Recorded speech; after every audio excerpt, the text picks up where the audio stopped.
Nuclear Jellyfish, and I hope you'll join me in a very warm Vero Beach welcome for Tim Dorsey.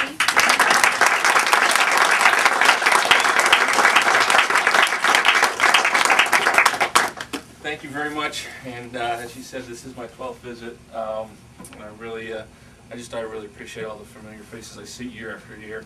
The only problem with that, and it's more of a problem for you than me, is that by this point you know most of my stories, and so if I get up here, that's true. You know, but the thing is, as I've gone around, I don't know if it's a good thing, but it almost becomes, you know, like if at a place over and over again, which is wonderful, but I'll retire some of the stories, and then if I haven't told a story for a while, it's like now that I'm up to this many books, I'll go around and it's almost like I'm becoming like some oldies rock act where people call it Freebird, you know, like tell the one about, you know, and I go, you've heard it 3 times. Yeah, it's a greatest hit, tell it.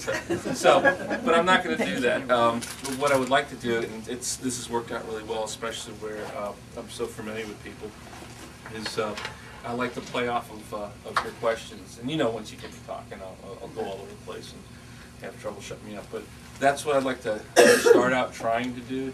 But it's going to, see, the pressure's on you too, not just here.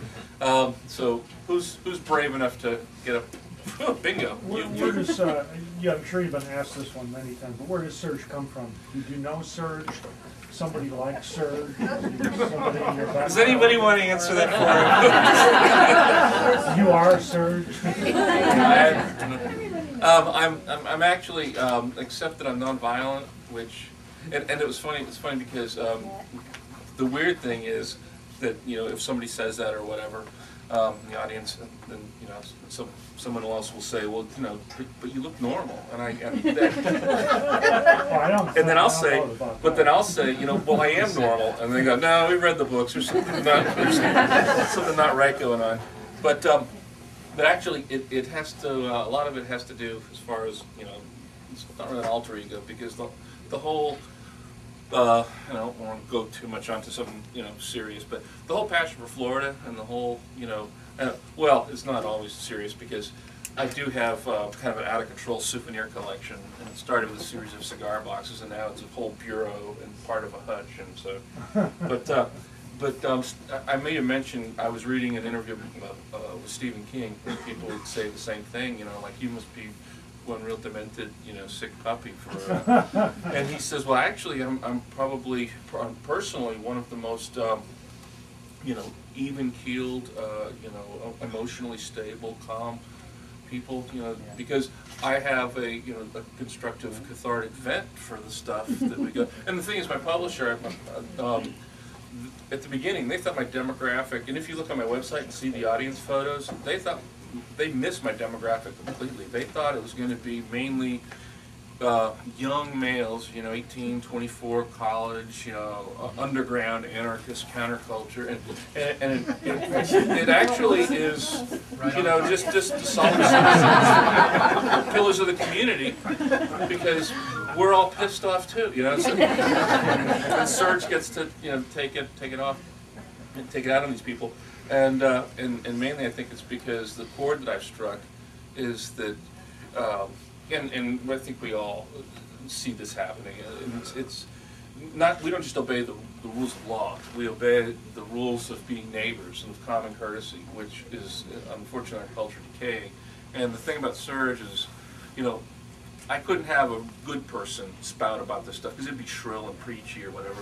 But if you have some guy who's just a monster and a criminal, but at the same time, he sees somebody being rude and or exploiting, you know, some kind of weak underdog person in the community, and he takes up for him. Then, you know, then when he kills, well paid. Good. You know? So basically that's the thing. It seems like the rule breakers are winning and never getting punished, and that's, I think, what we all have in common.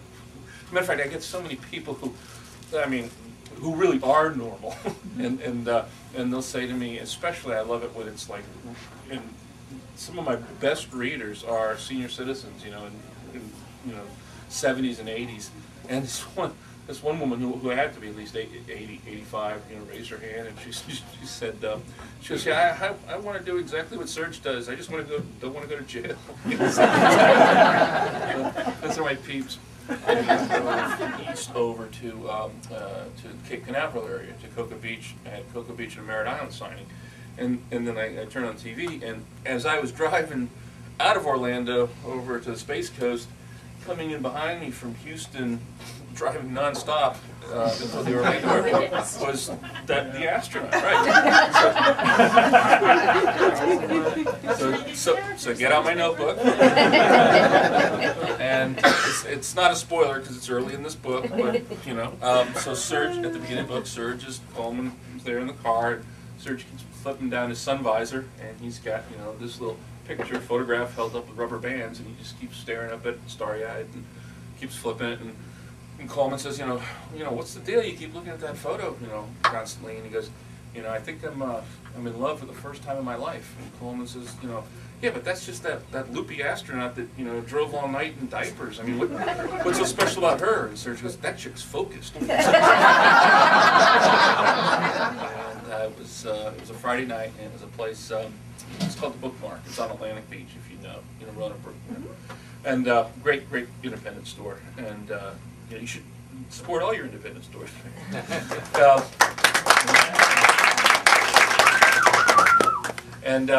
Anyway, I was there, and it was a Friday night, and everybody was doing well. And they were. It was one of those things where they were carrying me. I mean, they were laughing at everything because it was like a fairly small store. But they were really crammed in. And I mean, they were laughing even when I wasn't even funny in between.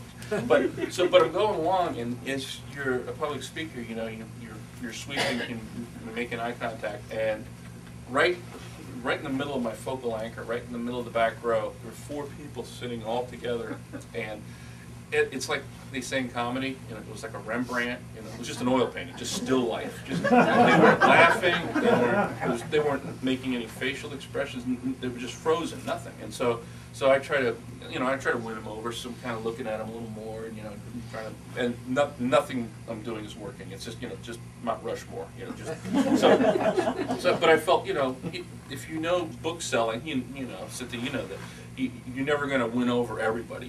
You never have a complete sell-through. Certain people listened, and like tonight probably, when I finish, a certain number of people will leave.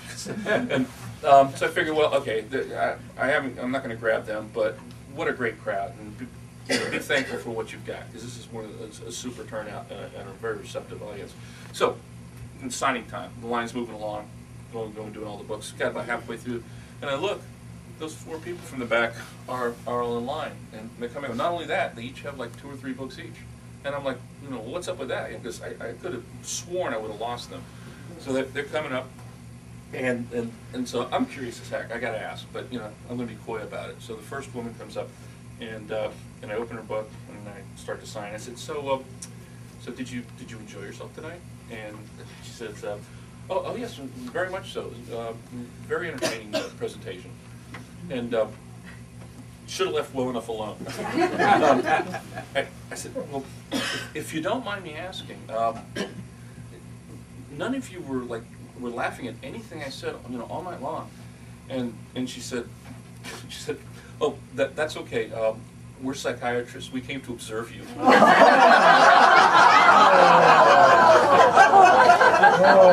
Thank you. Good night.